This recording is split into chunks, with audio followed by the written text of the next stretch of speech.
Hello students, गणितपुर channel में आपका स्वागत। तेरा तुझको अर्पण इस मिशन के तहत लेक्चर सीरीज है ये, and this is third lecture of algebra of linear transformations. In this lecture we study about null space and range space.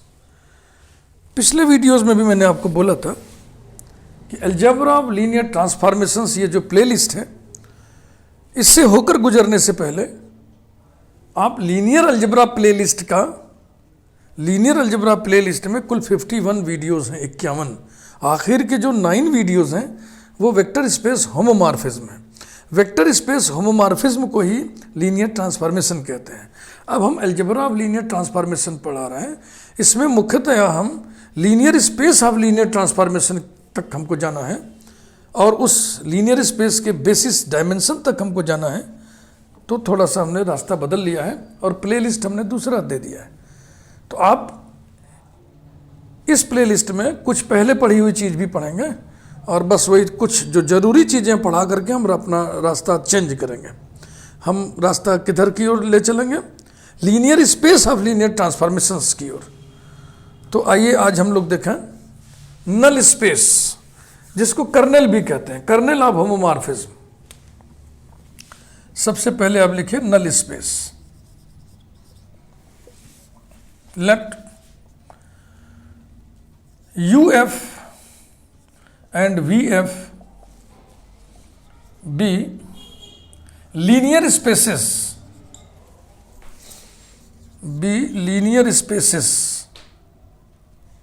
over the same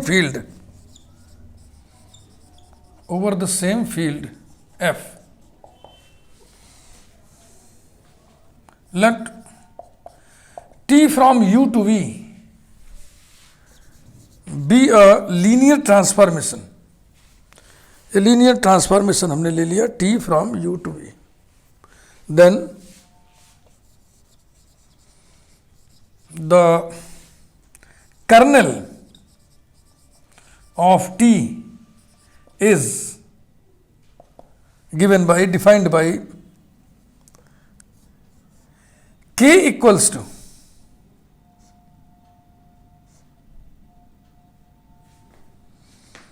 curly bracket alpha belonging to domain U such that T of alpha equal to theta dash. This is subset of U, where theta dash is zero vector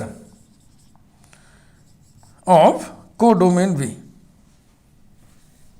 तो अभी हम ये दिखाने जा रहे हैं कि ये जो कर्नेल है ये U का सब स्पेस है।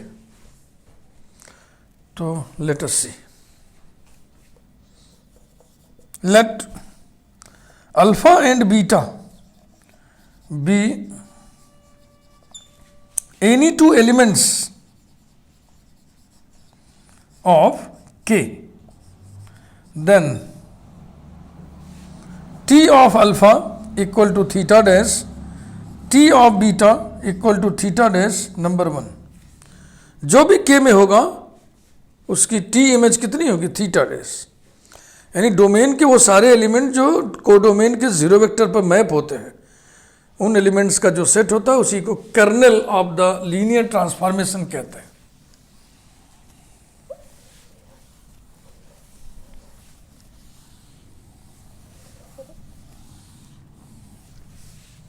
Let A and B be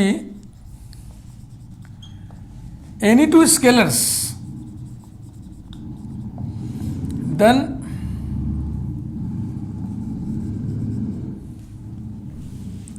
T of A alpha plus B beta equals to A T of alpha plus B T of beta। क्यों भाई? क्योंकि T लीनियर ट्रांसफॉर्मेशन है। Since T is linear transformation माने linearity को preserve करता है। Equal to A T of alpha माने theta dash plus B T of beta माने theta dash equal to theta dash plus theta dash equal to theta dash.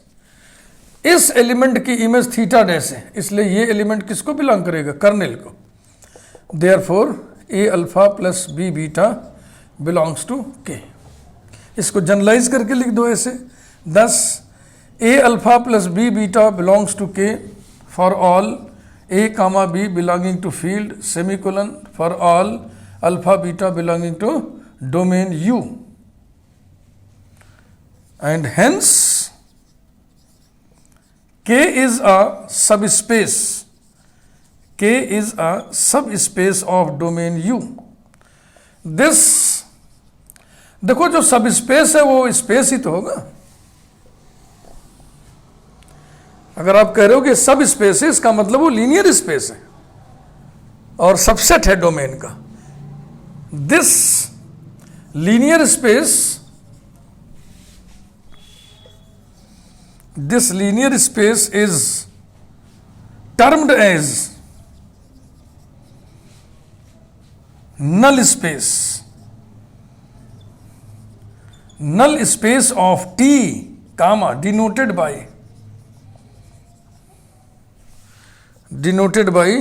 n bracket में T, यही है null space. Colonel जो linear space बनाता है उसी को नल स्पेस कहते हैं। ठीक है भाई।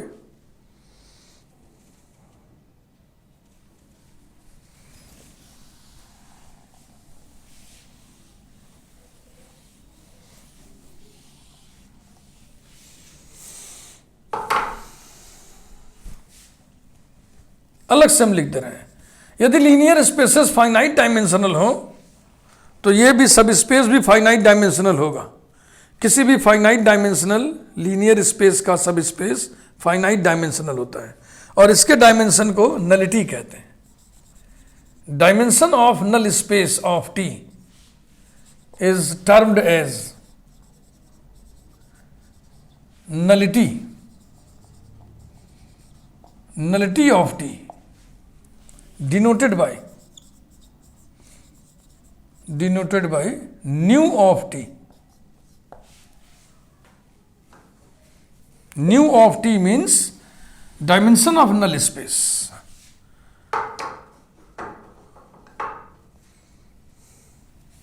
एक छोटा सा थ्योरम पढ़ लें हम लोग, ये सब आप पढ़े हुए हैं लीनियर स्पेस होमोमॉर्फिज्म में। वहां मैपिंग को एफ जी से डिनोट कर रहे थे, यहां टी से डिनोट कर रहे हैं।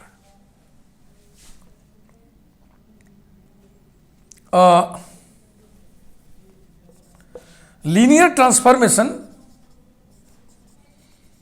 a linear transformation T from UF to VF is 1 1 if and only if its null space contains only zero vector. Proof.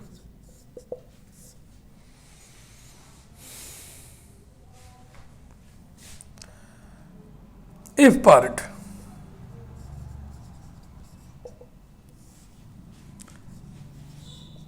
let nt equal to singleton theta, then we have to prove that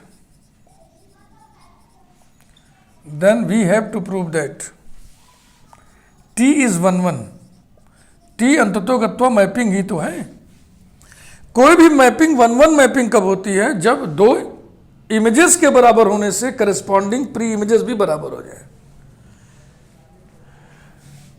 दो images के बराबर होते ही pre images भी बराबर हो जाए। यानी start लीजिए, T of alpha equal to T of beta imply करते चलिए। अगर आप अल्फा इक्वल टू बीटा पर पहुंच गए तो मैपिंग टी 1 1 होगा। This implies that T of alpha minus T of beta equal to theta dash. This implies that T of alpha minus beta equal to theta dash by basic properties, third part याद है ना। Alpha minus beta की image theta dash है, इसलिए by definition of kernel alpha minus beta किस में होगा, colonel में होगा, माने नल स्पेस में होगा। This implies that alpha minus beta belongs to n of t by definition. लेकिन इस पार्ट में ये दिया है कि n ऑफ टी में केवल थीटा ही रहेगा.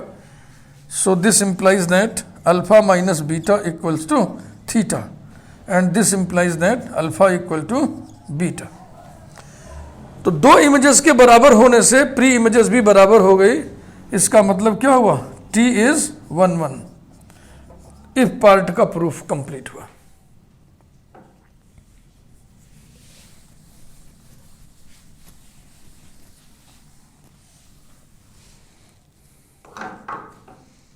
Only if part.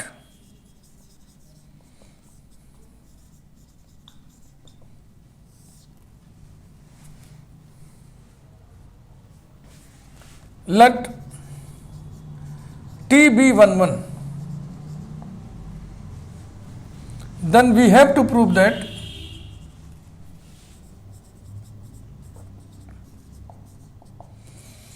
null space of t contains only zero vector. Singleton theta is the smallest linear space. This you must know.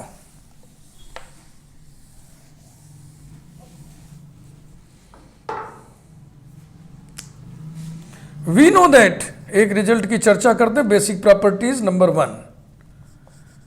We know that zeros correspond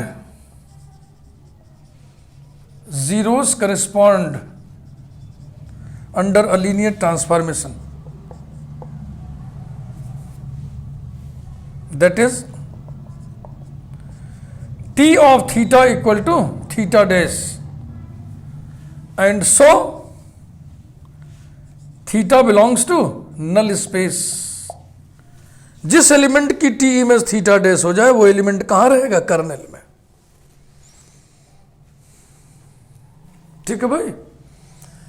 तो हमने दिखा दिया theta जो है एनटी में होगा, लेकिन अब हमें यह दिखाना है कि एनटी में बस यही थीटा ही होगा और कोई नहीं होगा. नॉन जीरो वेक्टर कोई नहीं होगा. नॉन जीरो वेक्टर कोई नहीं होगा. Let alpha be non zero vector such that alpha belongs to n of t. then अगर अल्फा n ऑफ t में है तो by definition of n of t माने by definition of kernel t of alpha बराबर क्या हो जाएगा? Theta dash. तो t of theta equal to theta dash, t of alpha equal to theta dash. ये हो ही नहीं सकता. Now t of theta equal to theta dash, t of alpha equal to theta dash, यानी theta dash पर दो element mapped हो रहे हैं. दिस इंप्लाइज दैट, यहां पे फिगर बनाते हैं आप ऐसे, u v theta alpha theta dash, ये स्थिति है. ये कैसे होगा? ये मेनी वन मैपिंग हो जाएगा ना, जबकि क्या दिया हुआ है कि t is 1 1. This implies that t is many one, t is many one mapping.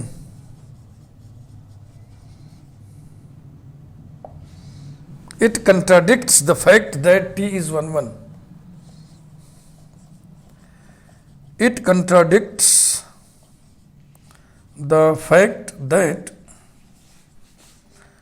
t is 1 1. इसका मतलब क्या हुआ? n ऑफ t में कोई भी नॉन जीरो वेक्टर नहीं होगा. It would mean that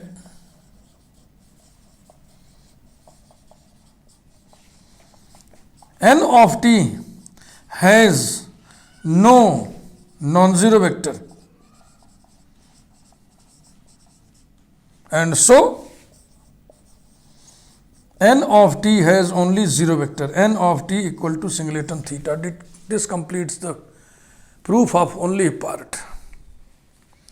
same यही थ्योरम हमने जो है वेक्टर स्पेस होमोमॉर्फिज्म में भी आपको पढ़ाया है, लीनियर अलजेब्रा वाली प्लेलिस्ट में, जो मैं बार बार बोल रहा हूँ ना, आखिर के 9 वीडियोस होमोमॉर्फिज्म पे हैं. वहाँ प्रूफ के लैंग्वेज में थोड़ा सा चेंज किया हुआ है हमने.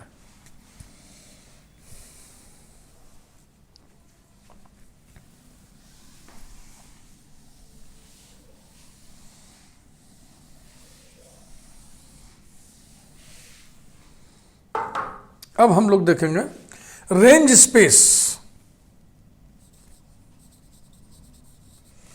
रेंज स्पेस थोड़ा सा कम लिखते हुए, the range space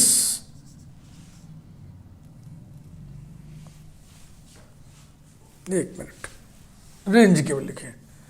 the range of linear transformation T from UF to VF is given by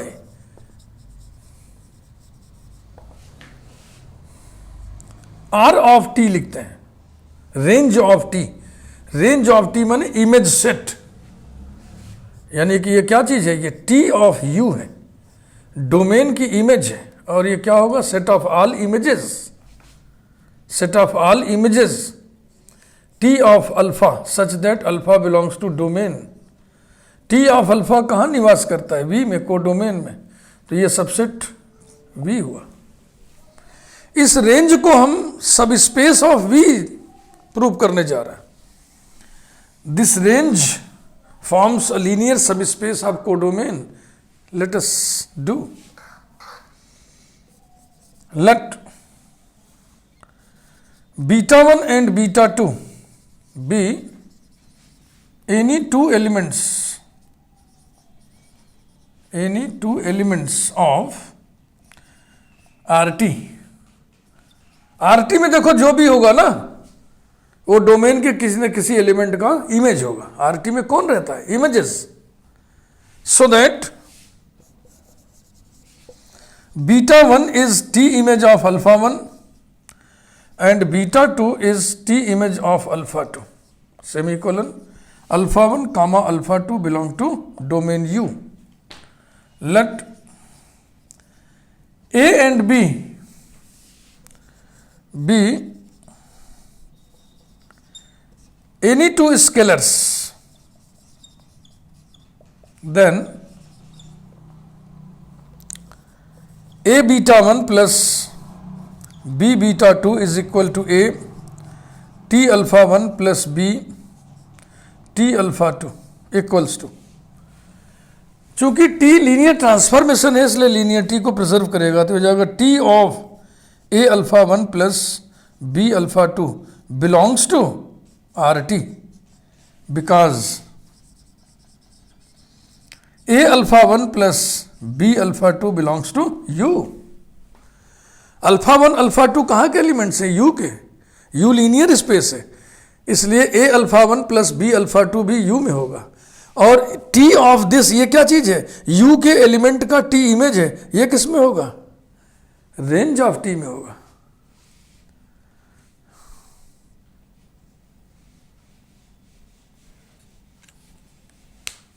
अब इसी को हम जनरलाइज करके लिख रहे हैं, क्योंकि ये जो हमारे सामने रिजल्ट है ये एनी बीटा 1 बीटा 2 के लिए है, एनी ए एनी बी के लिए। अब फॉर ऑल बीटा 1 बीटा 2 ऐसे जनरलाइज करके लिख देंगे हम।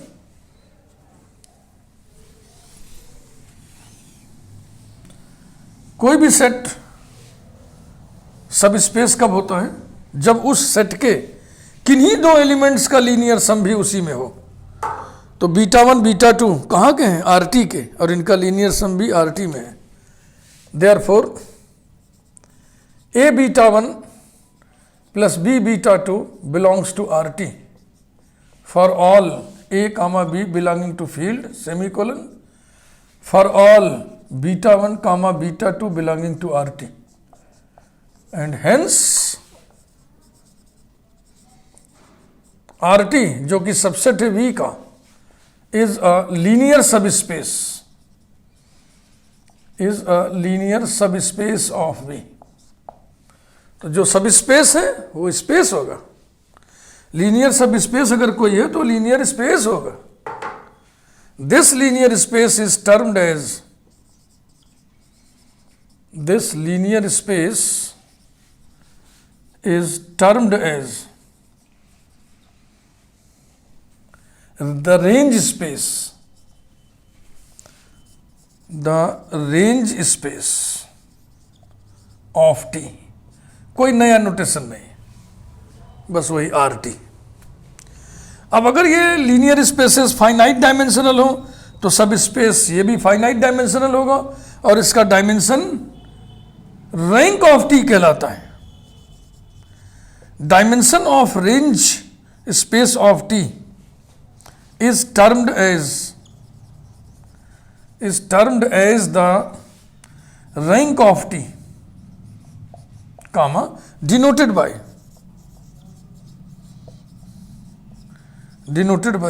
rank of t, rho of t.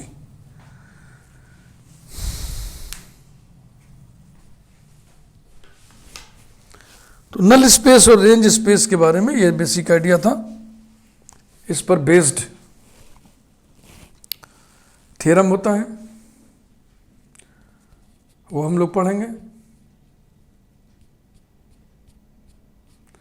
और कर्नेल और रेंज स्पेस से संबंधित फंडामेंटल थ्योरम होता है, वो सब हम लोग नेक्स्ट वीडियो में दोनों इकट्ठे पढ़ लिया जाएगा। यानी कि अगले वीडियो में हम लोग पढ़ेंगे फंडामेंटल थ्योरम ऑफ होमोमॉर्फिज्म या fundamental theorem of linear transformation. उसको first fundamental theorem of isomorphism भी कहते हैं। खैर, और हम लोग सिल्वेस्टर्स रूल पढ़ लेंगे कि rank of T plus nullity of T is equal to dimension of domain. ये दो थ्योरम बढ़िया थ्योरम हम लोग अगले वीडियो में प्रूव करेंगे और उस पर इसी पर बेस्ड एक और थ्योरम छोटा सा करेंगे। अगर आपको ये पसंद आया है तो आप वीडियो को लाइक कीजिए। कोई कमेंट करना चाहते हैं तो आप कमेंट बॉक्स में जाकर के कमेंट करिए। चैनल को सब्सक्राइब जरूर करिए और मैं बार बार हर वीडियो में बच्चों से कहता हूं कि लीनियर अलजेब्रा लिख के ही पढ़िएगा। जैसे आपने वीडियो सुन लिया तो आपको लगेगा हाँ ठीक, लेकिन लिखने बैठिएगा तो लिख नहीं पाएंगे। इसलिए कोशिश करिए कि इसी चीज़ को फिर हम लिख के भी पढ़ें। सुनते जाइए, लिखते जाइए, सुनते जाइए, लिखते जाइए। नोट्स बन गया, फिर उसको लिखिए और 2 बार 4 बार लिखिए। जब तक खुद ब खुद पूरा ना लिख ले तब तक लिखिए। ये मैं बार बार चेतावनी दे रहा हूँ। कुछ एक्स्ट्रा ऑर्डिनरी लोग होते हैं, उनसे तुलना ना करिएगा। मैं कॉमन स्टूडेंट्स की बात कर रहा हूँ। लिख के ही पढ़िएगा। कोई भी ट्रेनर, कोई भी ट्यूटर आपको अगर कहे कि नहीं बिना लिखे भी पढ़ लेगा तो उसकी बात नहीं मानिएगा। मैं आपको बार बार, मेरे लाइफ का एक्सपीरियंस है, एब्स्ट्रैक्ट अलजेब्रा जितनी भी अमूर्त गणित होती है उन्हें, जितने भी थ्योरेटिकल मैथमेटिक्स का पोर्शन होता है उन्हें लिख के ही पढ़ना चाहिए। Thank you very much.